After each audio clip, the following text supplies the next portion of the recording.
자, 오늘은 우리가 진달래꽃을 배워볼 건데요. 사실, 이 시는 한국인이면 진짜 모르는 사람이 없는 그 정말 유명한 시죠. 자, 일단 우리가 진달래꽃에 대해서 우리가 어떻게, 무엇을 좀 알아야 되는지 공부 좀 해보고요.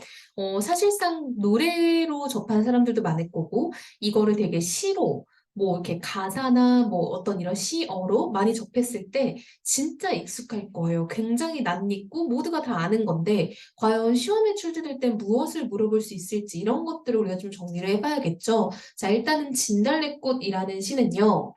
자, 현대시고요. 이별의 상황을 제재로 하여 이별했을 때 오는 그 한스러운 마음을 노래한 시라고 보면 돼요.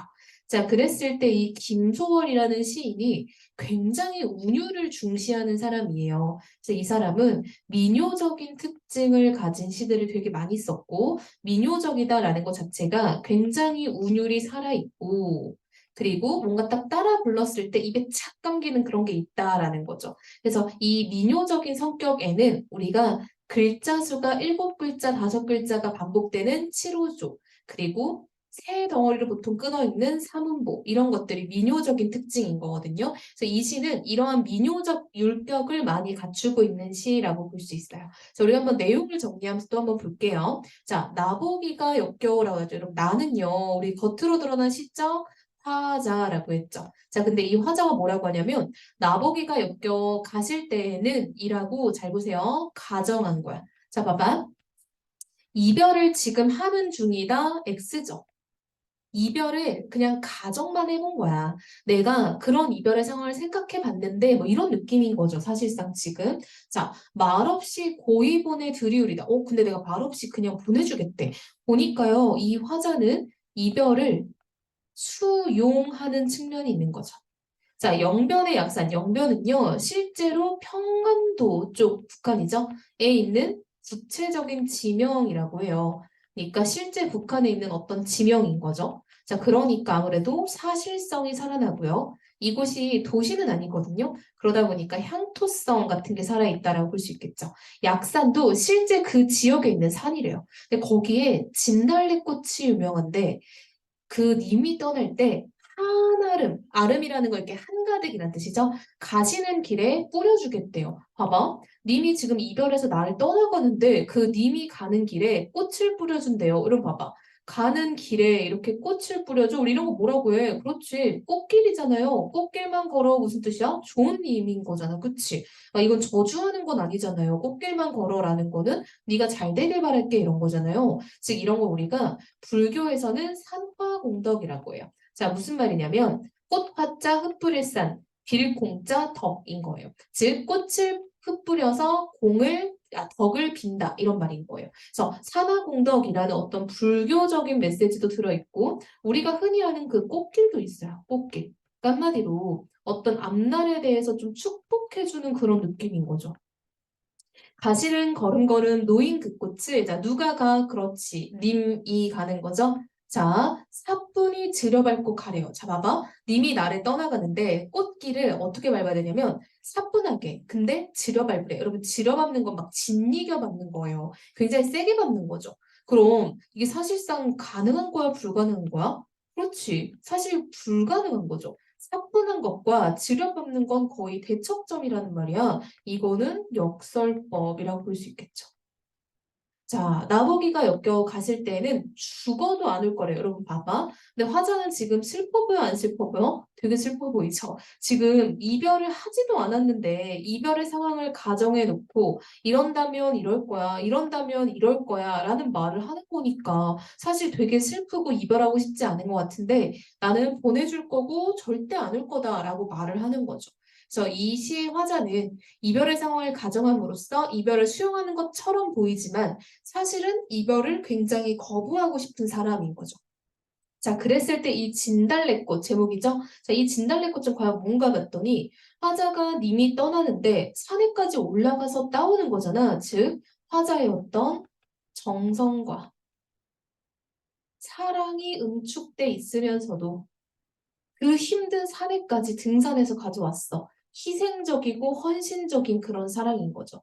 그러는 한편 네가 이걸 밟고도 갈 수 있을 것 같아? 라는 의미도 있다는 거예요. 그래서 네가 어디 한번 밟고 지나가 봐. 그래서 나를 투영한 어떤 화자의 분신이다 라고도 설명을 한다라는 거죠. 그래서 지금 이 작품에 나와 있는 진달래꽃이라는 제목은 화자의 사랑과 정성이 응축된 어떤 소재라고 볼 수 있다는 거죠. 자, 우리 글자 수 한번 볼까요? 나보기가 역겨워 7글자죠. 가질 때에는 5글자죠. 말없이 고이 보내까지 7글자죠. 들이우리다 5글자죠. 이게 바로 7호조인 거예요. 자, 그리고 3음보는 어떻게 되냐면 나보기가 1음보, 역겨워 2음보, 가질 때에는 3음보 이렇게 되는 거야. 됐어요? 자, 1음보, 2음보, 3음보예요. 자, 여기도 말없이 고이 보내 들이오리다. 이게 1음보, 2음보, 3음보 이렇게 되는 거예요. 자, 그래서 첫 연에서 두 줄이 3음보를 이루고 그리고 이 마지막 줄은 혼자서 삼음보를 이루는 거죠. 근데 이게 여러분 반복이에요. 다른 데 다 마찬가지인 거야. 영변의 약산, 진달래꽃죠. 1음보, 2음보, 3음보. 아름따다, 가시길에 뿌리 올다. 그쵸? 3음보죠. 이렇게. 그래서 두 줄이 3음보, 한 줄이 3음보. 이렇게 이루어져 있고요. 글자는 7, 5, 7, 5의 반복이 많다라는 거죠. 자, 그리고 나서 또 보니까 여기 우리다, 우리다, 우리다. 이렇게 지금 종결어미를 통일시키고 있죠. 자, 이렇게 종결어미를 반복시키면 우리 반복은 운율이죠.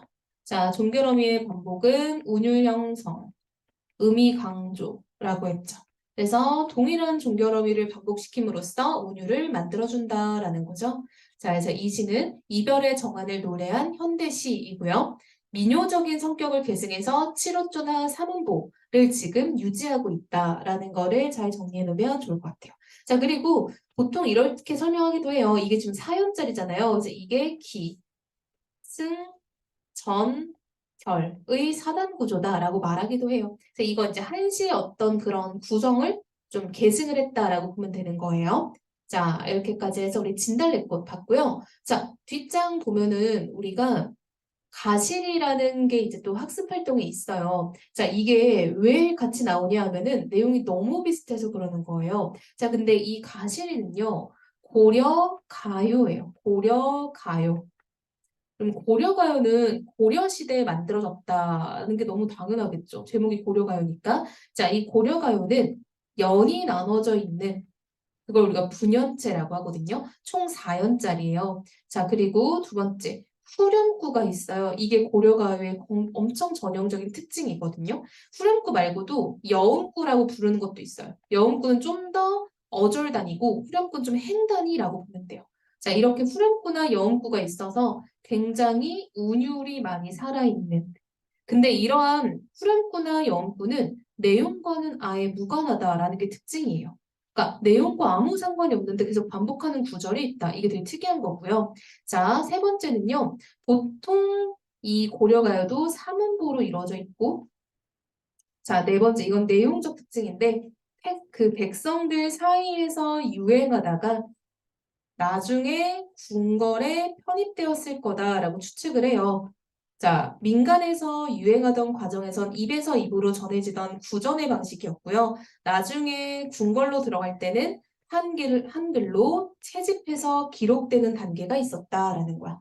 그러다 보니까 이 궁궐로 들어가는 과정에서 어느 정도는 추가된 부분을 있을 거다라고 추측할 수 있거든요. 왜냐면 이제 왕의 귀에 들어가는 거니까 조금은 왕에게 잘 보이는 구절들이 많아요. 그래서 어떤 나라에 대한 예찬, 왕에 대한 예찬 이런 것들이 들어가면은 그건 아마 나중에 잘 보이려고 추가된 부분일 거다라고 볼 수 있어요. 자, 그래서 한번 우리가 무슨 내용인지 볼게요, 여러분. 자, 여러분 가실이 있고라고 나와 있는데 이게 고전문법을 한 번도 배워본 친구들이 다 알아요. 이게 가다, 주체 높임 선어말 어미, 미래시제 선어말 어미, 상대 높임 선어말 어미, 의문형 어말 어미 이렇게 이루어진 거야.